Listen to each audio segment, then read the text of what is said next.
Hey Ratbags, I'm gearing up towards the last videos of the year. I've got a few big things incoming. One, taking a look at Grounded in 2026, but there's enough info to talk about with the data files.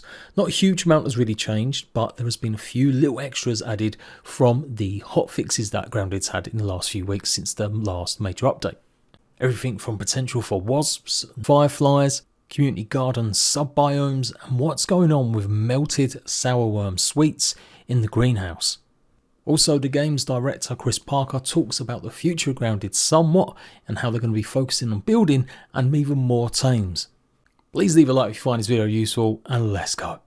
So there was a breakdown of all of Microsoft's flagship games, and in it was a very tiny few little paragraphs talking about Grounded 2's impact and the reception Obsidian and Eidos Montreal got. Effectively, people really dug the Tames, and they've decided that they are going to push them forward maybe a little bit, or definitely have a little bit more focus on some of them coming a bit earlier. And yes, I'm paraphrasing here. They're really proud of the feedback about the game, and they've taken on board so many new ideas to hopefully deliver for people that are still playing through early access. They were pretty confident in the Tames, but they were worried about the idea that players would simply say, "What? This was it? Yeah, you need to do a lot more." And that's the gist of it. They're going to lean into what the community's feedback has been.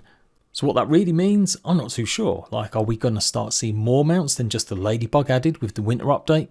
Is it a case of bringing forward maybe some potential plans for mounts and taming process to be kind of changed and made a little bit more interesting?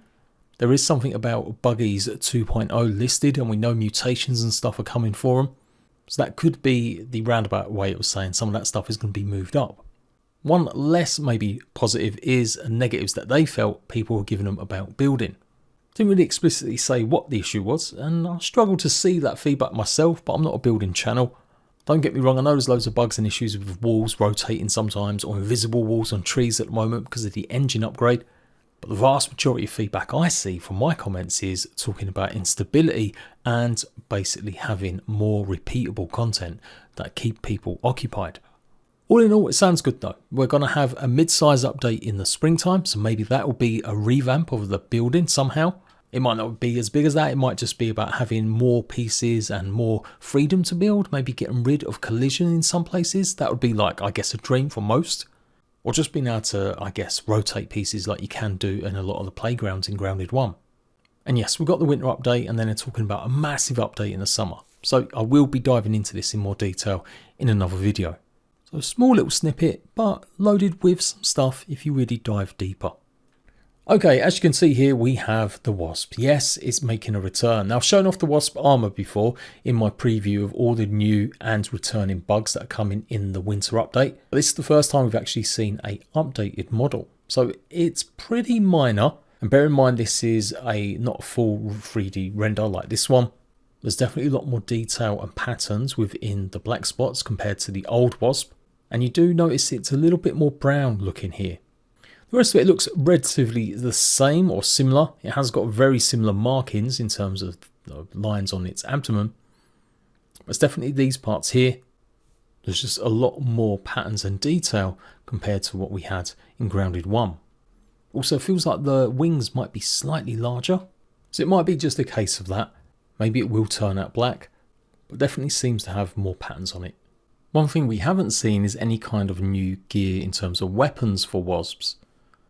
I mean, it was always pretty light. You only ever got the bow from killing the actual queen.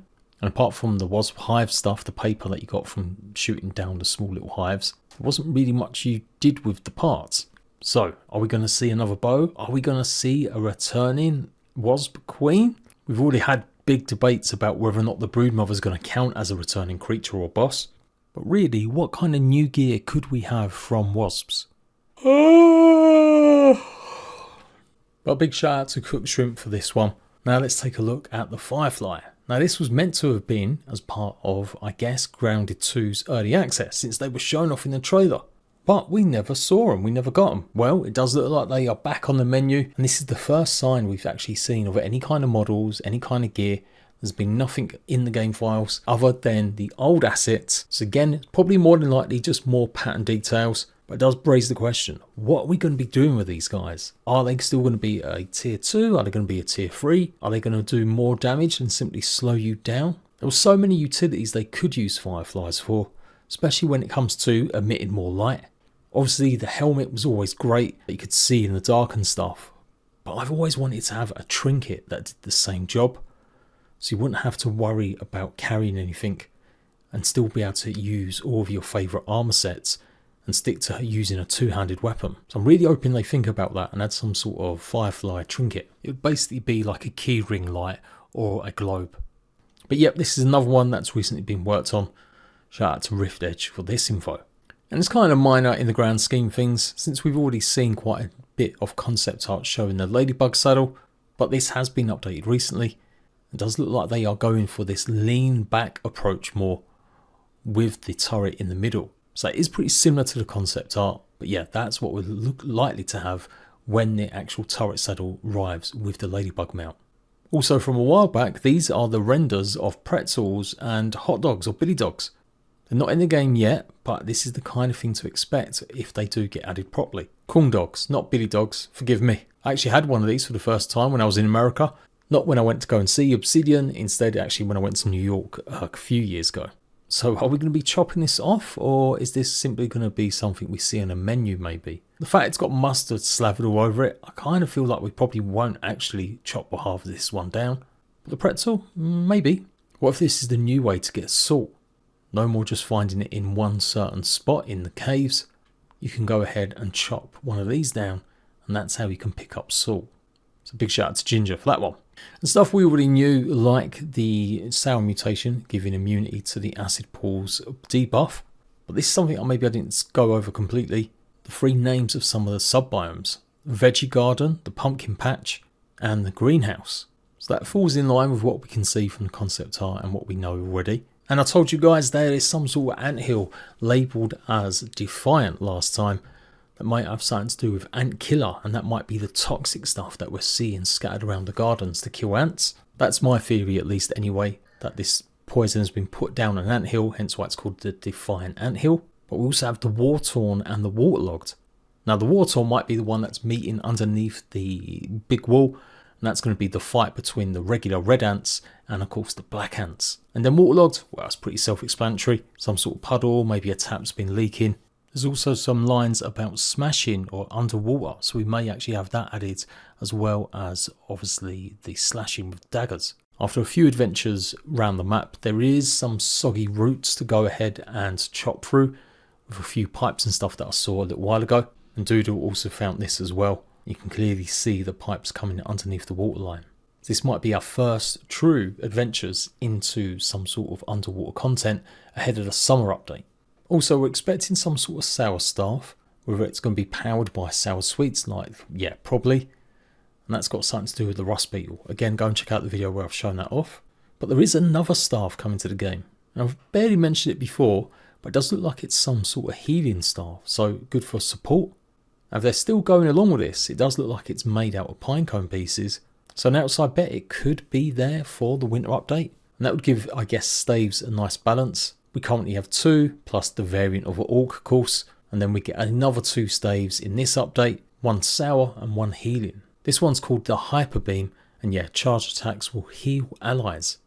Sounds pretty useless to solo players, but imagine if it can heal your buggies. Other things pointed out as well. In the concept art we can see there is some of the sour wormhole containers here, and they're leaking a bunch of maybe the sour wormholes that have melted. Now, it's fair to say that it'd have to be pretty full of them sweets for it to make this kind of pool. But it kind of makes sense, as this is going to be the greenhouse, so it'll be very hot and humid in here. Yeah, maybe they have just melted. I still don't think that is the pools that we've seen. We know they've got a different type of debuff. And it would be a bit stupid just to have lots of packets of these all over the garden suddenly melting. But maybe a good way to add these kind of similar toxic effects inside a more enclosed space.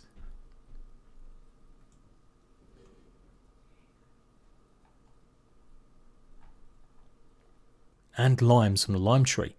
Remember, the sour sweets are going to give us protection if we eat them as a mutation against the corrosive effects. So there we go, pretty much all caught up with anything we found over the last few weeks. Hopefully that gives you still some little bit of hype ready for the winter update. I really do think it's going to come soon. I don't think it will be too long into January in the PTB. As always, of course, when it does arrive, I'll be the first to let you guys know. Until then, have a good break if I don't hear or see from you soon. Bye-bye.